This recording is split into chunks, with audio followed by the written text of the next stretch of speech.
آه ليش رجعت لأنه كان في شخص أولا طارق، أوجه له تحية كبيرة. كان مساندني.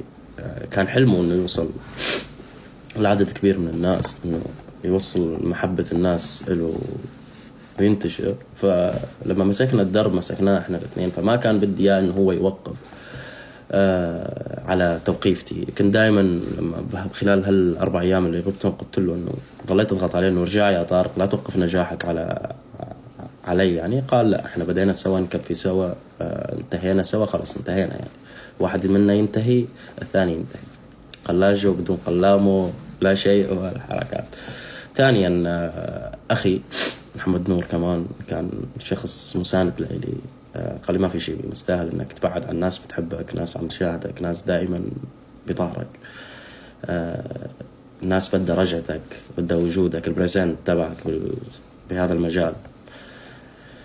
ف وكمان انتو رسائل على انستغرام عندي ما كانت توقف، منشنات تيك توك مستحيل يعني، حرفيا بين كل ثانية وثانية تجيني رسالة على الانستغرام. رغم انتو شفتوا يعني حتى بغيابي كنت رقم قليل، صرت ارتفعت رغم غيابي يعني. كانوا دائما ارقامي عم ترتفع. كنتوا دائما تذكروني بالخير. فيديوهات، منشنات، تيم وائل جيش وائل، أقولاتكم بالأخير انتوا عائلة وليس تيم أو جيش. فهذا هو الشيء اللي رجعني بالأخير. والقرار اللي كنت أخذه بعتقد أنه كان قرار غلط وبنفس الوقت صح. أنه شخص كان شوي عليه ضغوطات نفسية.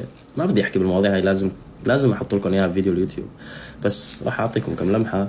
أنه شخص كان عنده ضغوطات من كل الأطراف، ضغوطات نفسية، ضغوطات عمل، ضغوطات سوشيال ميديا، ضغوطات ناس